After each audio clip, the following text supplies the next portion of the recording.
Oke, halo selamat malam teman-teman. Insya Allah hari ini kita akan membahas tentang job otonomi bersama dengan Kak Safwan. Jadi kita sambil tunggu dulu nih Kak Safwan buat join. Stay tune ya.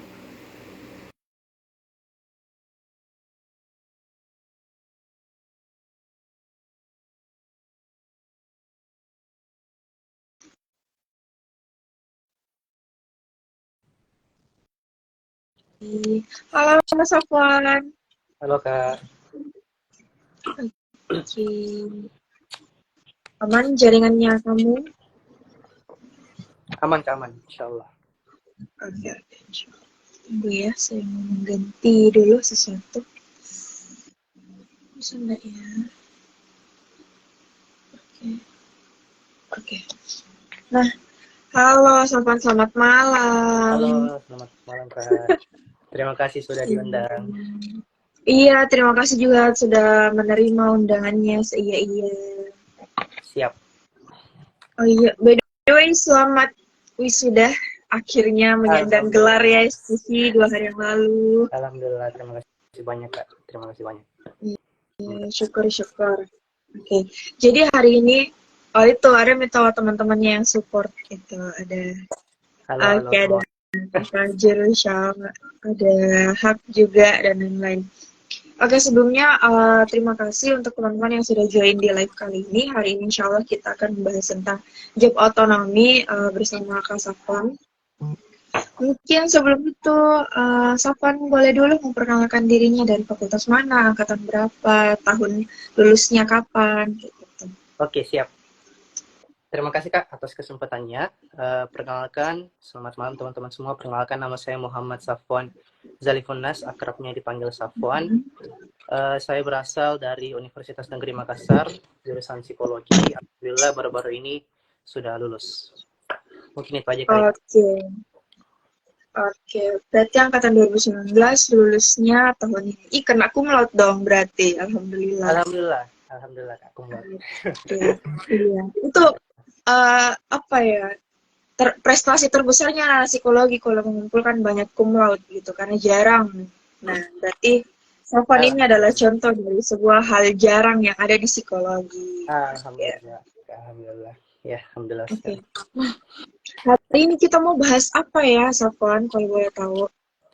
Hari ini kita mau bahas tentang workplace well-being Kak, kesejahteraan di tempat kerja dan hubungannya dengan otonomi kerja. Oke. Sebelum kita melangkah ke hal berat ya, misalnya kayak skripsinya Safwan atau inti dari pembicaraan kali ini, mungkin kita bincang-bincang sedikit dulu. Safwan, kenapa pilih psikologi untuk berkuliah? Uh, kenapa pilih psikologi tadi? Iya, kenapa jurusannya psikologi? Sebenarnya Kak, dari dulu sih basic. Dulu untuk pilih jurusan ya, kuliah diriku itu suka memang dari dulu mengobservasi Kak. Jadi dari dulu memang ada minat untuk suka mengobservasi hal-hal kecil pada orang-orang, sehingga aku coba telusuri apa kira-kira jurusan yang mampu fasilitasi atau wadahi minatku ini, dan psikologi yang ku dapat.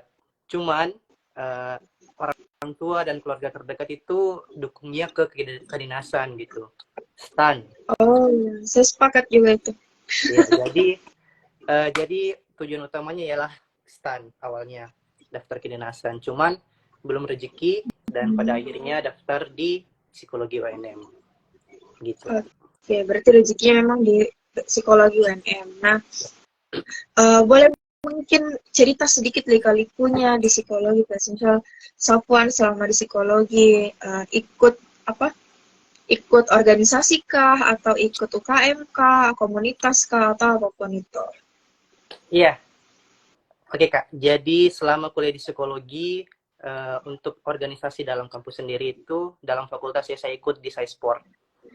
Jadi shout out to teman-teman Saisport yang sudah jadi rumah kedua di kampus. Untuk komunitas juga saya bergabung di Science Institution, dan ya kurang lebih itu dua tempat di mana saya belajar dan berkembang bersama teman-teman yang lain. Oke.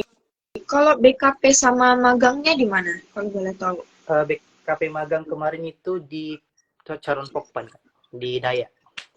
Ya. Jauhnya. Perusahaan multinasional di Daya. Oke, ini apa? Ditunggu speak English-nya. Oh, Safa memang punya basic ya? Bukan basic kayaknya. Iya. Punya Kak basic sedikit-sedikit lah. Cincai lah. Oke, berarti magangnya di Pokpan. Nah, kalau tadi kita dengar judulnya di awal, berarti mayornya ke Pio untuk skripsinya. Betul. Kalau boleh tahu, apa lagi namanya, variabel yang kamu teliti ini, apakah itu didapat pada saat magang atau malah pada saat berorganisasi? Gitu. Fenomenanya pertama dapat itu di magang sebenarnya, Kak. Di magang. Okay. Cuman yang saya teliti itu bukan di tempat magangku, tapi secara keseluruhan di Kota Makassar. Gitu. Jadi, ya, fenomena yang saya dapat itu, atau masalah yang saya dapat itu terkait rasa sejahtera dari karyawan itu sendiri, Kak.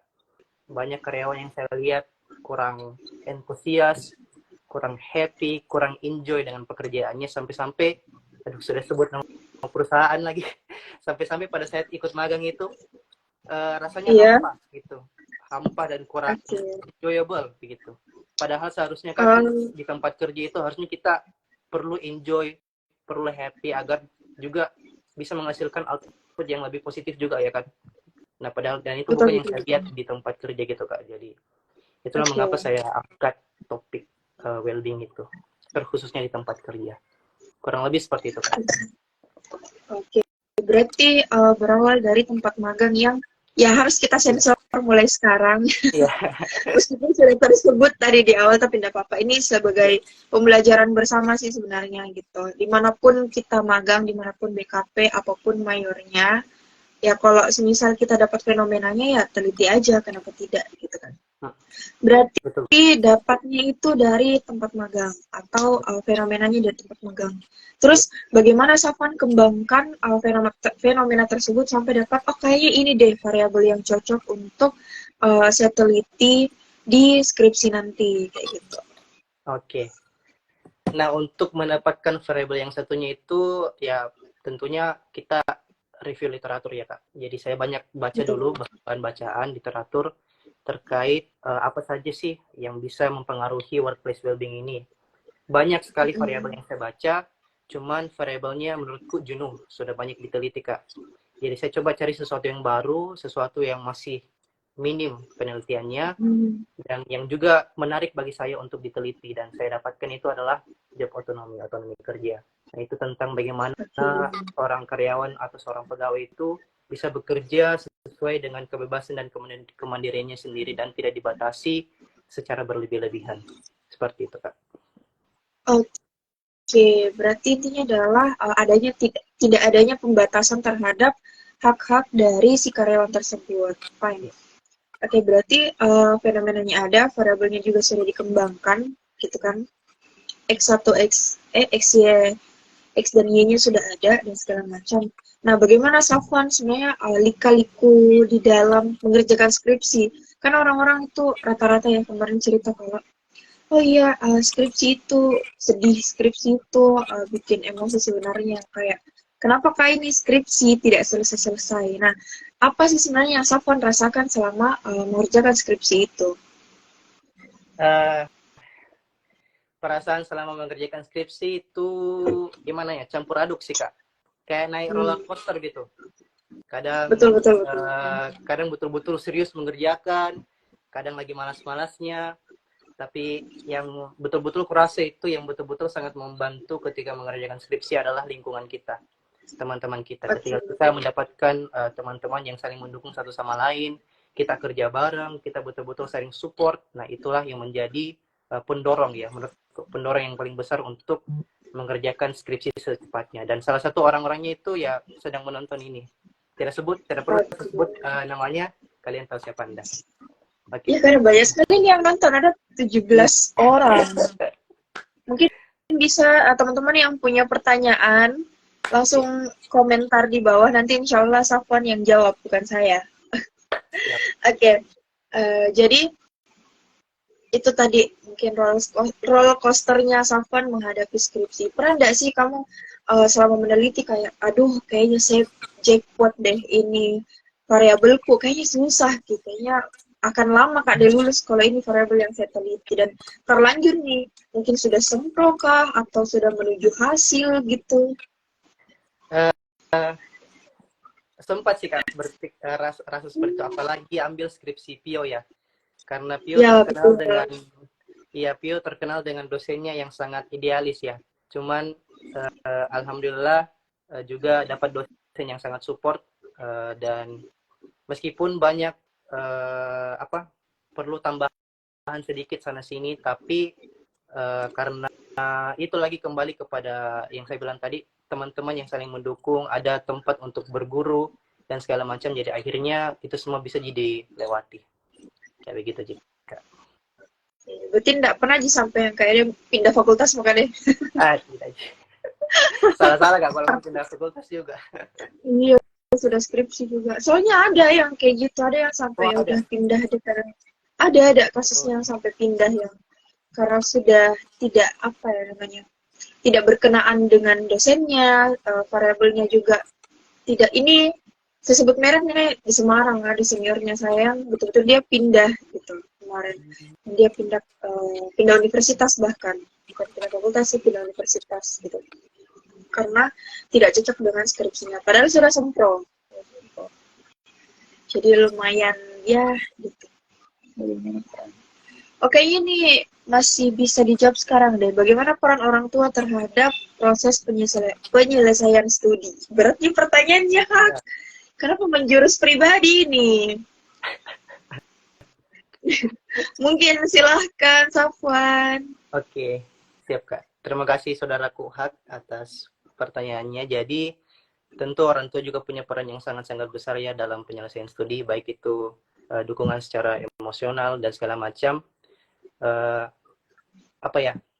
Pastinya ya sangat besar. Dan juga kemarin kebetulan karena ibu saya juga dosen, jadi saya sempat juga konsul sama beliau, minta proofreading, minta pendapat apakah kalimatnya ini sudah masuk atau tidak, sudah koheren atau tidak, segala macam, sudah enak dibaca, dan itu betul-betul sangat membantu dalam penyusunan skripsi juga.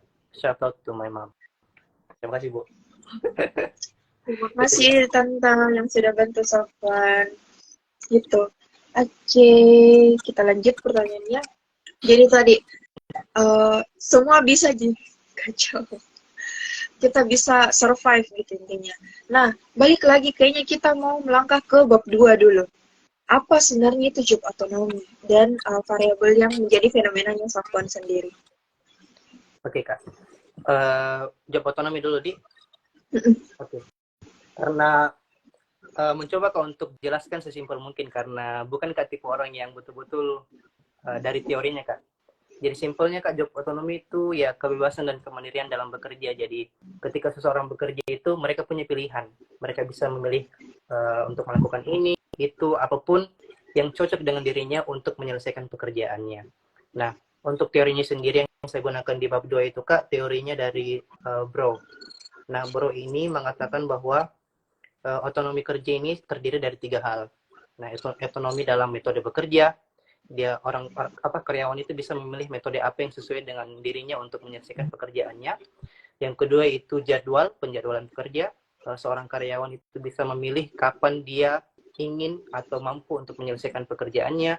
Dan yang ketiga itu kriteria kerja, di mana seorang karyawan itu bisa menentukan apa-apa saja poin-poin kriteria atau evaluasi dari pekerjaannya. Seperti itu Kak, terkait otonomi. Jadi simpelnya karyawan itu bisa memilih terkait metode, jadwal, dan kriteria dari pekerjaannya. Seperti itu Kak. Oke, memilih gitu, memilih kriteria. Mungkin bisa dijelaskan tadi yang aspek kedua kalau tidak salah. Apa itu yang metodenya? Metode seperti apa yang dimaksudkan? Metode Kak. Langsung saja contoh mungkin Kak. Metode itu misalnya pada guru atau dosen. Dosen itu bisa memilih metode pengajaran bagaimana yang dia ingin terapkan kepada mahasiswanya. Contohnya metode mengajar yang interaktif, ataupun metode mengajar yang ceramah full, ataupun metode mengajar yang jarak jauh, online, ataupun juga langsung ketemu tatap muka. Seperti itu Kak, terkait metodenya. Oh, pas misal di dunia korporat gitu, di kantoran, bagaimana metodenya? Metodenya itu seperti WFH Kak, work from home atau work from office, kayak begitu. Dan juga apa saja resources atau sumber daya yang bisa dia pakai dalam menyelesaikan pekerjaannya. Fasilitas apa yang bisa menunjang pekerjaan itu. Itu dia bisa pilih untuk mengerjakan pekerjaannya. Kurang lebih. Oke, berarti kebebasan yang dimaksud adalah bagaimanapun caranya, apapun yang digunakan, yang penting pekerjaannya selesai. Sesimpelnya itu ya? Iya, tujuan utamanya adalah pekerjaannya selesai dengan baik. Gitu kan. Oke. Terus yang jadi variabel X-nya? Y-nya? Variabel Y-nya itu workplace well-being, Kak. Kesejahteraan. Oke, workplace well-being. Nah, workplace well-being ini bukan well-being yang pada umumnya ya, karena kan banyak itu jenis-jenis well-beingnya, Kak. Ada subjective well-being, ada psychological well-being, segala macam. Well-being, well-being ini khususnya di tempat kerja, bagaimana seorang karyawan itu merasa sejahtera di tempat kerjanya, seperti itu Kak.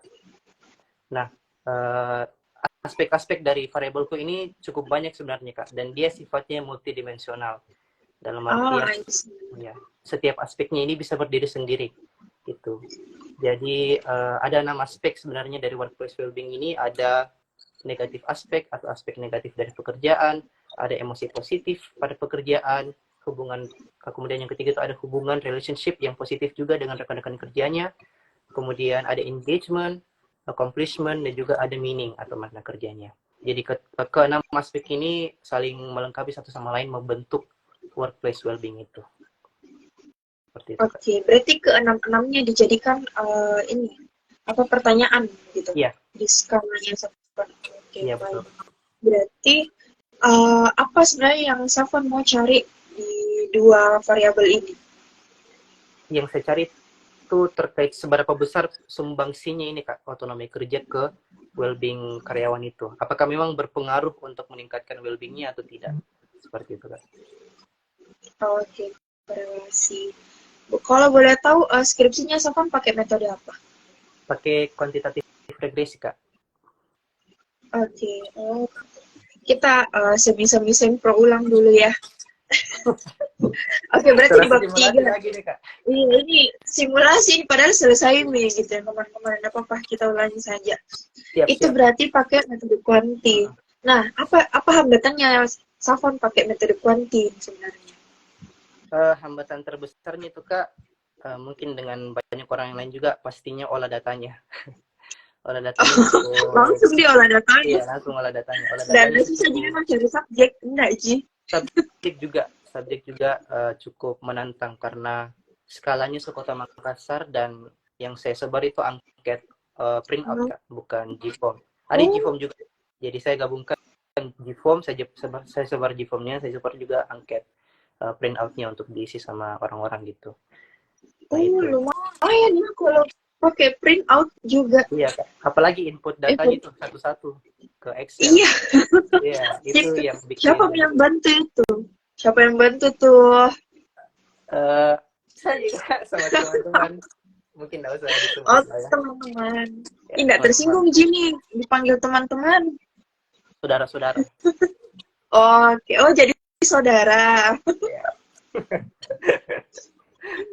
Iya. Oke, berarti itu tadi pakai angket offline online gitu. Berarti itu 2. Berarti kan tadi tidak diketahui ya subjeknya. Populasinya tidak diketahui. Yeah. Populasinya tidak diketahui, berarti kita ambil tarikannya. Jadi berapa yang Safwan butuhkan jadi subjek?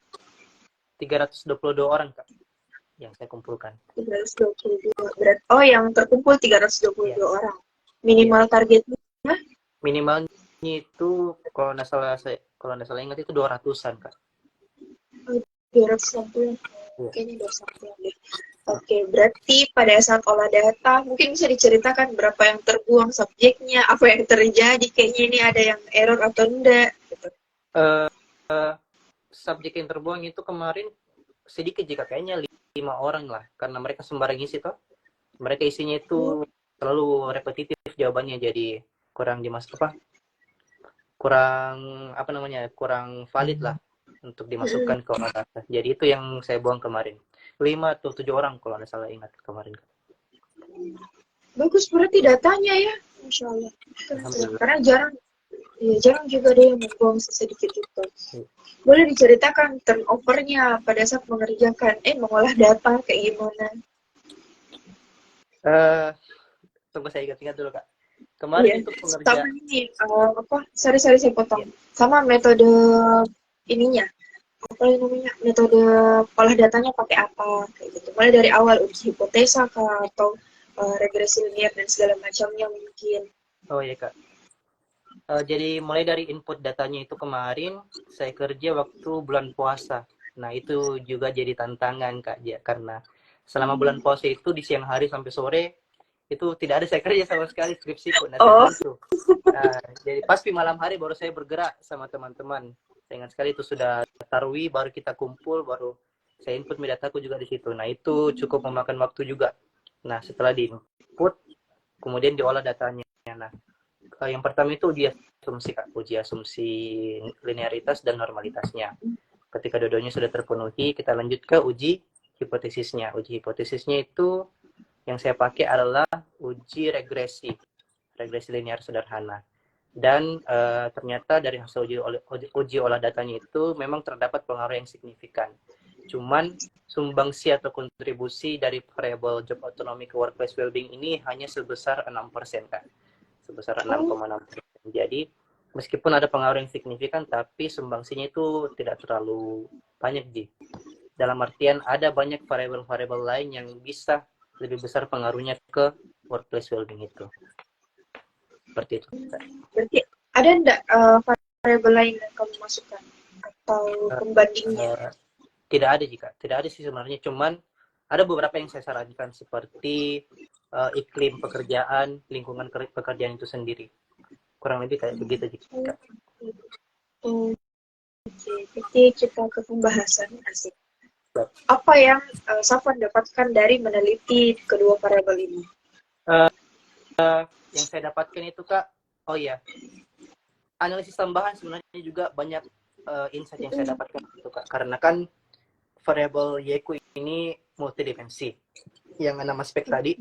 Jadi saya juga disuruh sama dosen penguji dan pembimbing untuk hubungkan antara X dan setiap aspek pada variabel Y. Jadi pada 6 aspek saya teliti hubungannya dengan job autonomy dan semuanya ada hubungan yang signifikan. Saya juga olah datanya untuk lihat perbedaan pada data demografinya Kak. Perbedaan pada data demografi itu yang saya ambil itu jenis kelamin, kemudian tempat kerja, dan juga masa bekerja. Ya, itu ketiga-tiganya saya bandingkan dengan aspek-aspek dari workplace well-being itu yang ke-6-6-nya.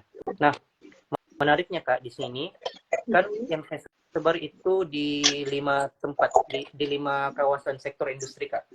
Saya sebar di BUMN, saya sebar di lembaga pendidikan, perkantoran dan dinas, perusahaan nasional, multinasional, dan juga perusahaan skala kecil dan menengah. Dan dari hasil olah data, khususnya uji beda, di sini saya dapat bahwa dari segi jenis kelaminnya, pada ke-6 aspek itu laki-laki lebih tinggi skornya dibanding perempuan. Jadi misalnya, aspek yang pertama itu emosi positif. Yang saya dapatkan itu laki-laki di tempat kerja ya, itu lebih tinggi emosi positif yang mereka peroleh dibandingkan perempuan. Begitu juga pada aspek kedua, relationship, hubungan yang baik. Begitu juga engagement, accomplishment, dan meaning. Gitu Kak. Kemudian dari segi tempat kerja, itu engagement, karyawan yang bekerja di lembaga pendidikan atau pegawai di lembaga pendidikan itu engagementnya lebih tinggi dibanding karyawan pada sektor lain. Nah, itu sebenarnya fenomenanya bisa dijelaskan kenapa, karena bisa jadi para pegawai atau karyawan yang bekerja di lembaga pendidikan ini lebih mempunyai hubungan emosional yang lebih baik dengan para didikannya. seperti guru dengan siswanya ataupun dosen dengan mahasiswanya. Sehingga dengan hubungan yang lebih emosional itu membuat mereka lebih engage, membuat mereka lebih terlibat dalam bekerja. Begitu, kurang lebih seperti itu, Kak. Kemudian terkait meaning, aspek meaning ini juga saya dapat bahwa para pegawai atau karyawan yang bekerja di BUMN itu makna kerja atau meaningnya itu lebih tinggi dibanding karyawan pada sektor lain, dibanding lembaga pendidikan, perkantoran, perusahaan. Nah, ini bisa jadi karena karyawan di BUMN itu kan terkenal dengan stabilitas pekerjaan. Mereka dijamin oleh negara dan mereka juga dapat pengakuan sosial dan juga kesejahteraan sosial hanya karena mereka kerja di BUMN. Dan oleh karena itu bisa jadi karena itu mereka punya meaning atau makna kerja yang lebih tinggi dibanding orang-orang yang bekerja di sektor lain. Dan yang terakhir itu aspek negatif pada pekerjaan. Aspek negatif pada pekerjaan ini seperti stres atau beban kerja yang berlebihan. Nah, ini ditemukan lebih tinggi pada karyawan yang bekerja di perusahaan nasional dan multinasional, Kak. Nah, mengapa demikian? Yang saya dapat bahwa kenapa bisa? Karena karyawan yang di perusahaan nasional multinasional ini bisa jadi mempunyai beban kerja yang lebih tinggi dikarenakan skala bisnisnya lebih besar dan kompetisinya ini lebih besar lagi karena multinasional berkompetisi dengan perusahaan-perusahahan di luar negeri juga. Mungkin karena itu sehingga aspek-aspek negatif mereka lebih tinggi pada karyawan dan pegawainya. Seperti itu, Kak. Oke, ini saya penasaran yang di bagian perempuan dan laki-laki tadi di emosi positif ya kalau nggak salah. Ya. Nah, perbandingannya adalah emosi positifnya laki-laki itu lebih tinggi daripada si perempuan. Ya. Saya mau tanya dulu jumlah subjeknya Safwan, apakah itu berbanding 50-50 antar jenis kelaminnya? Iya, Kak, hampir. Kalau perempuan itu 172, kalau laki-laki itu 150. Beda 20, Kak. Oh, iya. Betul ya.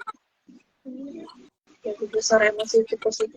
Itu ada enggak penjelasan yang Safwan dapat? Kenapa sih ternyata pegawai perempuan itu di satu company atau di satu perusahaan atau instansi itu ternyata tidak merasakan emosi positif yang lebih tinggi gitu. Yang dari saya baca, Kak, yang saya masukkan di pembahasanku itu kenapa bisa perempuan atau wanita kurang memiliki emosi positif, karena yang terjadi di lapangannya, Kak, banyak perempuan yang kurang dihargai dan ditindas di tempat kerja seperti itu, Kak. Mohon maaf. Karena itu banyak yang ditindas, kurang dihargai, dan juga ada juga beberapa tempat kerja yang menghambat jenjang karir dari para wanita di tempat kerja.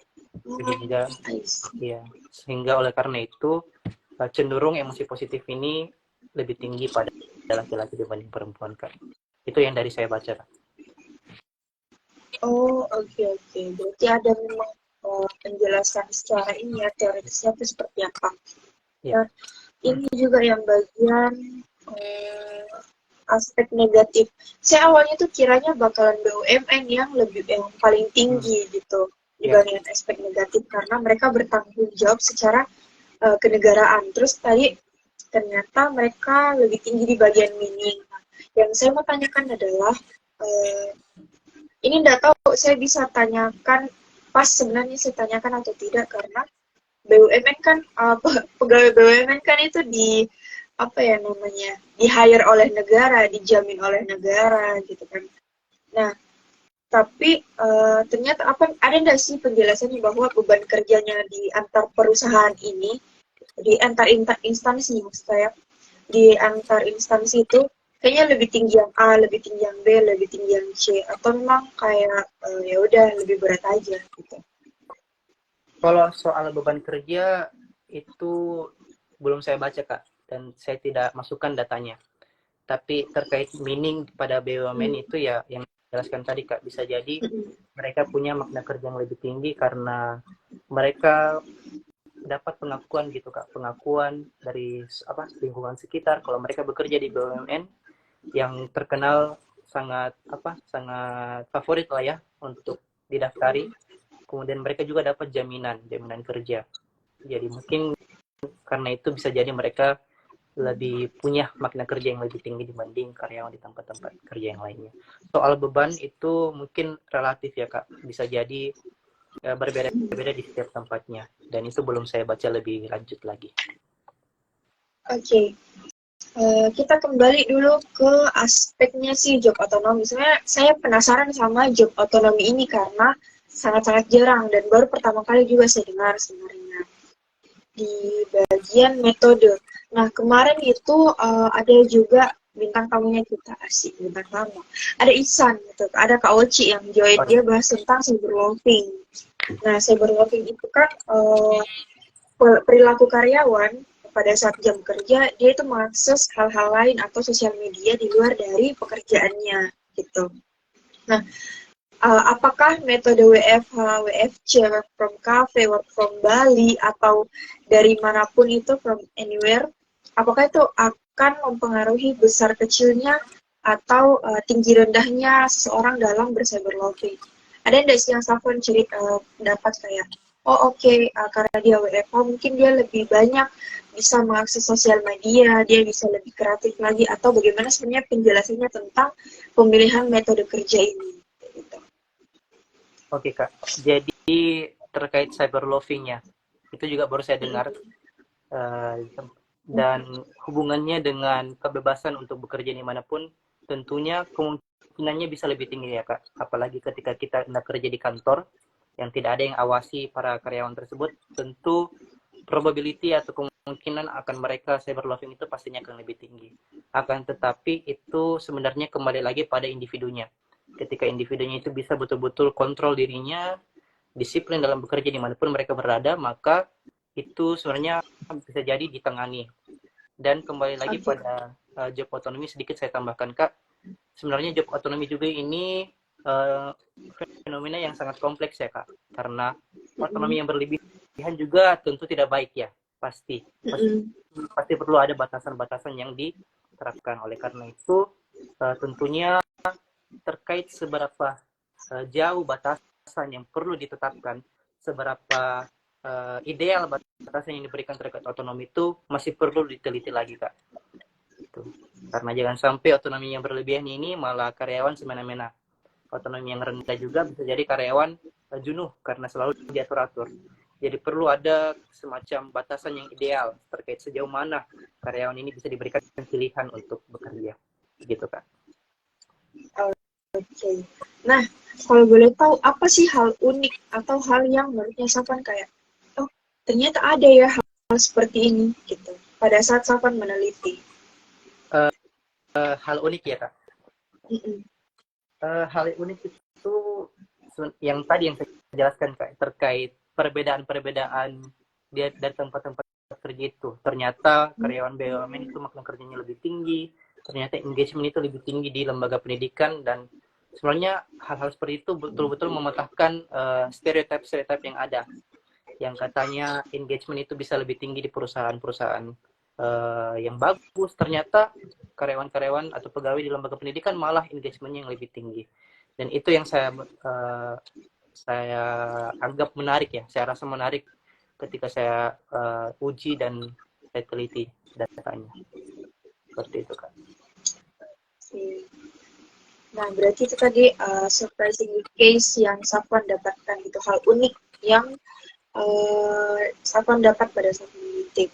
Nah, boleh nggak sih Safwan diceritakan sedikit gitu ya? Nggak apa-apa sih 1 jam ceritanya, sedikitnya 1 jam.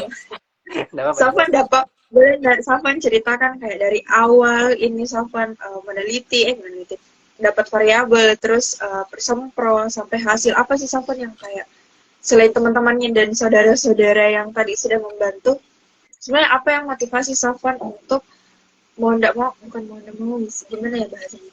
Mungkin kayak, oh oke, saya harus selesaikan apa yang saya mulai gitu. Atau pernah nggak sih Safwan pada saat mengerjakan skripsi, Safwan itu ternyata harus mengganti variabel atau ada indikasi penggantian subjek dan lain-lain kayak gitu. Oke. mungkin mulai dari awal dulu tadi, mulai dari kenapa bisa, dari sebelum dapat topiknya. Kemarin itu Kak sempat dari judul sendiri sih tidak banyak yang berubah ya Kak. Yang sempat berubah itu jenis dari well-being yang saya ingin teliti. Jadi dari awal memang saya mau teliti well-being, otonomi kerja juga saya mau teliti, cuman jenis well-beingnya yang saya ubah. Awalnya itu terkait employee well-being, tapi saya ubah jadi workplace well-being. Jadi well-being dari well-being pada tempat kerja itu sendiri. Nah itu yang saya susun. Kemarin sempat ambil SA Kak. Jadi saya ambil SA untuk percepatan, tapi sebenarnya itu saya ambil supaya untuk membekali juga di regular nanti. Jadi pada saat SA itu saya susun memang dan saya ambil lagi di regular, dan kebetulan pada saat ambil regular itu sistemnya final TPS itu sudah jadi sempro. Nah, betul. Yang motivasi yang selain motivasi terbesar ya sebenarnya itu apa ya, dari orang tua sih Kak, sebenarnya. Orang tua, karena sebagai bentuk terima kasih dan juga sebagai bentuk apresiasi bahwa mereka sudah membantu saya mengkuliahkan saya sampai jenjang pendidikan perguruan tinggi ini. Jadi kenapa perlu saya tunda-tunda untuk menyelesaikan skripsi saya? Karena saya tunda akan ada pembayaran lagi. Jadi kenapa tidak cepat diselesaikan gitu? Jadi itu mungkin jadi motivasi yang terbesar ya, orang tua, ibu dan ayah saya. Dan juga dukungan circle pertemanan yang sangat-sangat sportif, yang bisa mendorong dan dalam mengerjakan skripsi, mungkin seperti itu Kak. Oke. Berarti tadi kebetulan Sofwan tadi singgung masalah bayar-bayar kuliah. Sofwan masuk psikologi jalur apa kalau boleh tahu? Mandiri Kak. Jalur mandiri. Oh, mandiri. Iya. Ya, pantasnya memang berasa kalau mandiri itu bayar-bayar kuliahnya. Jadi harus selesai cepat. Nggak boleh ditunda. Betul. Mau nggak mau. Oke. Tadi sempat Sofwan singgung tentang adanya employee well-being yang awalnya itu yang mau diteliti terus terganti jadi workplace. Nah, boleh cerita sedikit apa itu employee well-being gitu dan kenapa harus diganti menjadi workplace well-being? Oke Kak. Jadi employee well-being itu sendiri sebenarnya rasa sejahtera karyawan di luar dan di tempat kerja. Jadi rasa sejahtera yang dia dapatkan bukan cuma di tempat kerja saja, tapi juga di luar tempat kerja, seperti di rumah, secara umum begitu Kak. Nah, aspek-aspeknya itu kurang spesifik dan kurang bersinggungan dengan job otonomi.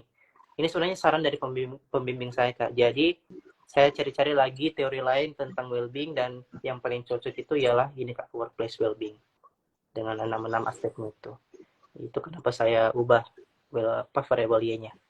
Begitu Kak. Oh, tidak diberi. Berarti sudah paling tepat mungkin yang disarankan itu adalah meneliti tentang workplace well-being. Nah, ada nggak sih Sofwan? Ini kita kalau di ujian hasil ini 55. Saran dan kesimpulan. Siap. Oke. Ada nggak saran-sarannya untuk teman-teman atau adik-adik atau kakak-kakak atau siapapun yang akan meneliti tentang kedua variabel ini, baik maupun itu workplace well-being atau job otonomi secara terhubung ataupun terpisah? Gitu. Sarannya Kak ya? Iya. Saran kalau mau melanjutkan penelitian yang serupa ini, mungkin kita tambahkan satu variabel kali ya. Moderator. Karena ya moderator atau mediasi Kak. Karena itu tadi ternyata sumbangsi atau kontribusi dari job otonomi ini hanya sedikit, meskipun signifikan, tapi cuma 6,6% Kak. Jadi sebenarnya di luar sana banyak sekali variabel yang bisa meningkatkan workplace well-being ini. Nah, menarik untuk diteliti apakah ketika variabel tambahan kita tambahkan ke job otonomi dan workplace well-being ini, apakah pengaruhnya atau sumbangsinya itu bisa lebih besar atau tidak? Kalau dasar itu moderator ya Kak, moderator atau mediasi. Ya, jadi perlu diteliti. Iya, ketika kita tambahkan satu variabel itu, apakah pengaruh atau sumbangsi dari job otonomi ini bisa meningkat lebih tinggi, dan peningkatan ini pesat atau tidak. Nah itu Kak. Kemudian bisa juga diteliti terkait itu tadi, sejauh mana batasan yang ideal otonomi yang bagus untuk diberikan pada karyawan. Otonomi yang berlebihan pasti tentunya tidak baik, karyawan bisa semena-mana. Otonomi yang rendah juga, karyawan malah jenuh dan bosan, dan malah merasa dikekang dalam bekerja. Seperti itu Kak. Ada nggak sih kesempatan atau kemungkinan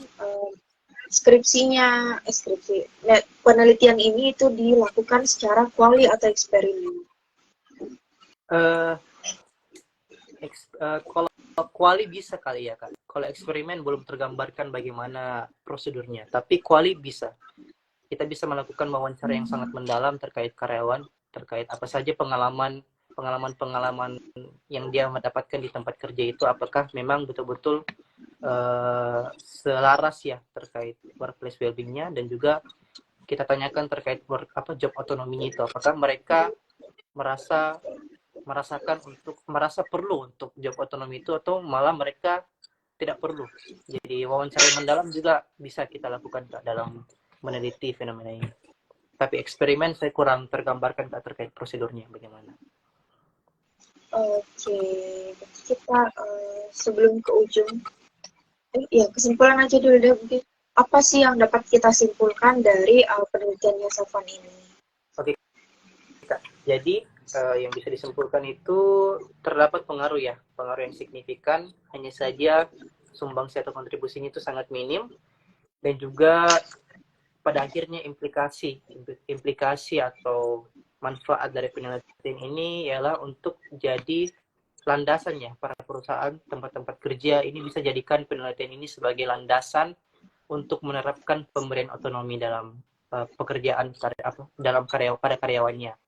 Mereka bisa saja dapat baca penelitian ini, mereka bisa mempertimbangkan jika pemberian otonomi ini bisa mereka praktikkan di tempat kerja mereka untuk meningkatkan kesejahteraan para karyawannya. Karena pada dasarnya setiap penelitian itu perlu ada manfaatnya ya Kak, perlu ada implikasi nyata, sehingga ya itu tadi yang saya bilang, bisa meningkatkan kesejahteraan karyawannya jika diberikan otonominya. Nah, kalau misalnya ada yang mau meneliti tentang kedua variabel ini, boleh dihubungi ke Safwannya? Siap, calling saja. Oke, jadi teman-teman yang mau menghubungi tentang mempertanyakan tentang dua variabel ini atau penelitiannya Kak Safwan, silahkan langsung hubungi Safwan sendiri, nanti bisa di calling ternyata. Oke, siapa tahu bisa jadi teman, bisa jadi saudara juga. Siap. Siap. Nah, sebelum kita ke penutup nih, sebelum ke penghujung perbincangan hari ini, saya mau tahu, Safwan boleh dipaparkan apa moto deskripsinya? Satu saja yang paling berkesan. Oke. Moto deskripsi saya itu ada satu saya ambil dari ayat suci Al-Quran, ada juga satu yang saya bikin, bunyinya itu be resilient and have faith in yourself. Nah, artinya ialah meskipun banyak rantangan yang dihadapi, meskipun banyak tantangan, contohnya dalam pengerjaan skripsi, apapun itu, kita punya diri kita sendiri hanya diri kita sendiri yang bisa menyelesaikan itu. Pada akhirnya diri kita sendiri yang harus melalui semua itu, sehingga kita perlu untuk menanamkan rasa kepercayaan pada diri kita sendiri. Rasa kepercayaan dan rasa resilient untuk menyelesaikan semua. Karena kita tidak bisa berharap pada orang lain untuk mengerjakan tanggung jawab kita. Itu. Kita yang punya tanggung jawab untuk menyelesaikan skripsi.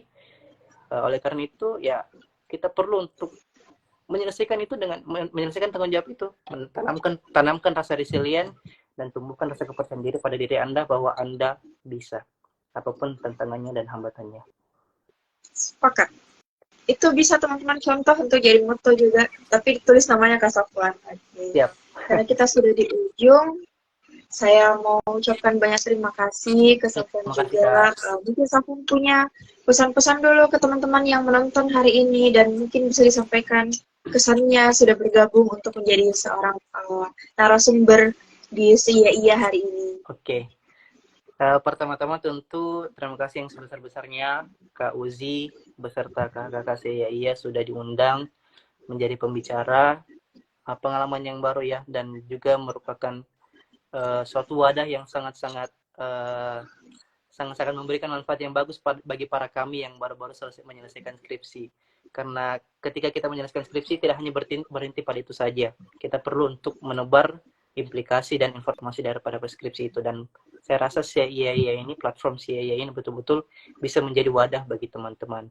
Oleh karena itu terima kasih yang sebesar-besarnya pada Kak Uzi dan teman-teman di CIIA. Kemudian terima kasih juga pada teman-teman yang sudah menyempatkan waktu untuk menonton live pada malam hari ini.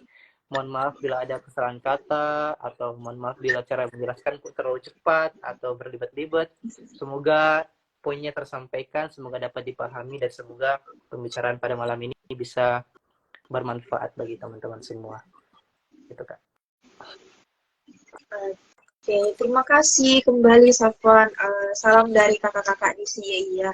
Nah, insya Allah untuk live-nya nanti kita akan lanjutkan di minggu depan. Untuk hari ini mungkin saya ucapkan wassalamualaikum warahmatullahi wabarakatuh. Sekian dari saya Uzi dan Kekon sebagai seorang narasumber kita hari ini.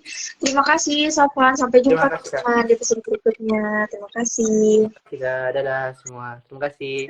Bye-bye. Terima kasih sudah menonton, Hak dan teman-teman. Terima kasih Kak Uzi. Selamat malam. Terima kasih semua.